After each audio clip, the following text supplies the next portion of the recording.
Hello guys, welcome to another video. दोस्तों आज मैं एक और स्टोरी को ट्रांसलेट करने जा रहा हूँ और हमेशा की तरह मैं इसे हिंदी में ट्रांसलेट करूँगा।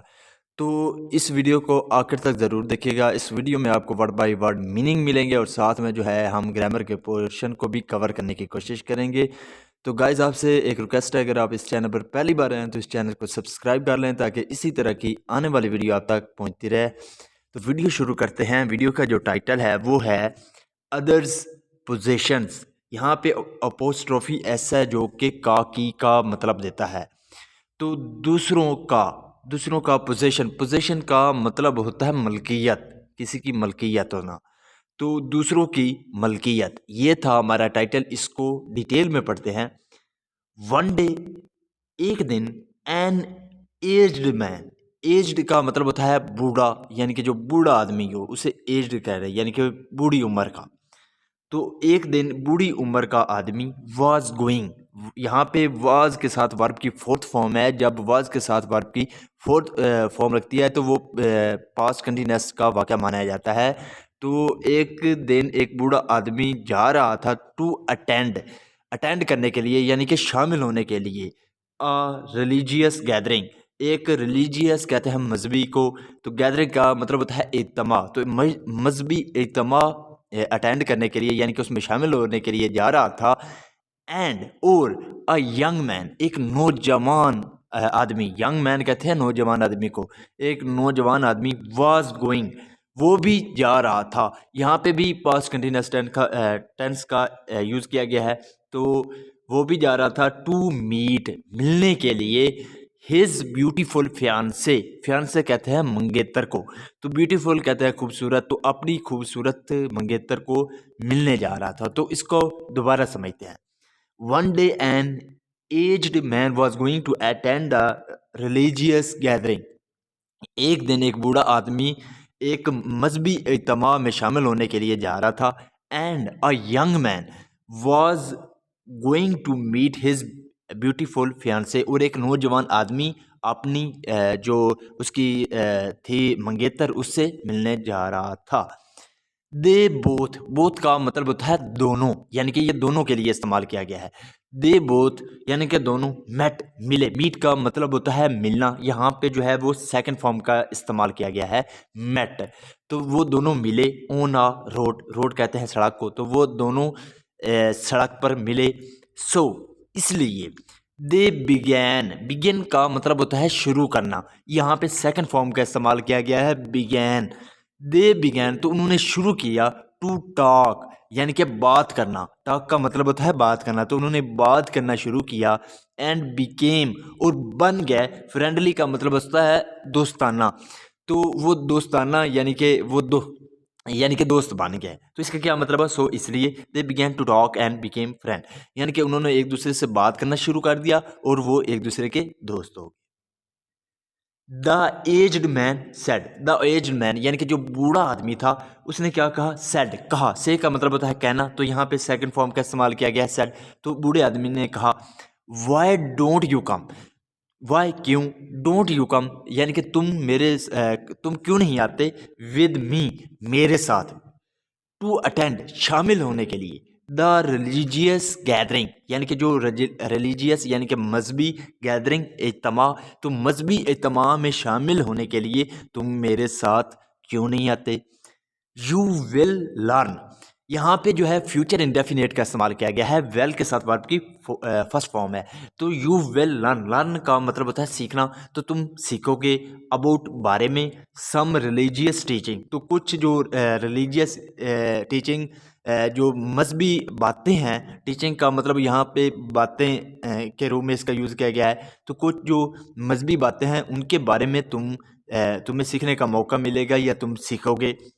नो थैंक यू, नहीं। थैंक यू का मतलब होता है शुक्रिया, आपका शुक्रिया। आई विश, विश का मतलब होता है ख्वाहिश करना, तो मेरी ख्वाहिश है या मैं चाहता हूँ। यू शुड का हम इस्तेमाल तब करते हैं जब हम कहते हैं कि मुझे जाना चाहिए, यानी कि चाहिए के सेंस में इसका इस्तेमाल किया जाता है। तुम्हें ये करना चाहिए, जब हम किसी को एडवाइस देते हैं तो उस वक्त भी शुड का इस्तेमाल किया जाता है।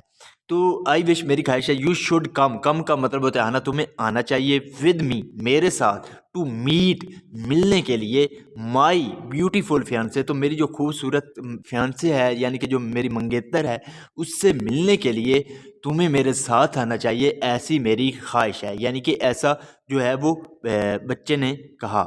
जैसे कि आप पिक्चर में भी देख रहे हैं कि ये बूढ़ा आदमी है, वो इस लड़के से कह रहा है कि तुम मेरे साथ जो है वो एक मजहबी यानी कि जो इज्तिमा है उसमें आओ, ताकि तुम उसके बारे में उसकी जो बातें हैं उसको समझ सकोगे। तो लड़का उससे क्या कह रहा है कि तुम मेरे साथ आओ, यानी कि अगर तुम मेरे साथ आते हो तो तुम मेरी जो ब्यूटीफुल फियांसे है, मेरी जो मंगेतर है, उससे मिल सकोगे।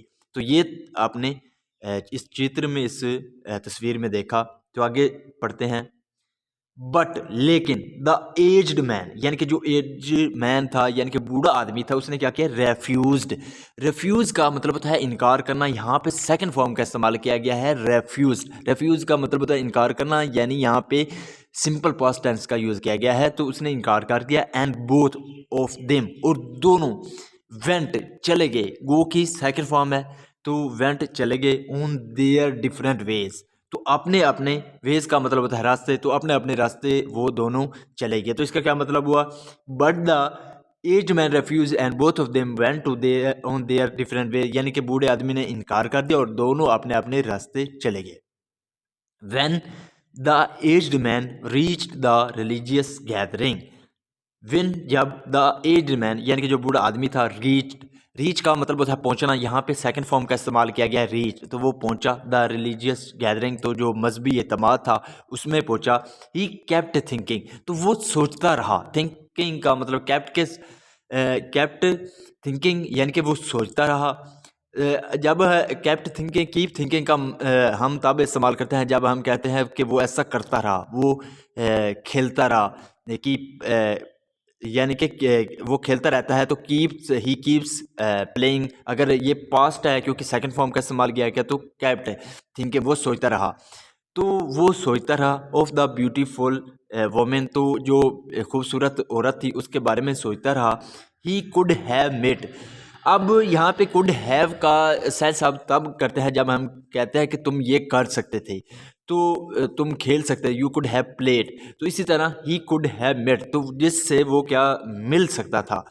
तो इसका क्या मतलब हुआ, when the aged man reached the religious gathering, यानी कि जो बूढ़ा आदमी था जब वो मजहबी इज्तिमा में पहुंचा, he kept thinking of the beautiful women he could have met, तो वो जो खूबसूरत औरत थी उसके बारे में सोचता रहा जिससे वो मिल सकता था।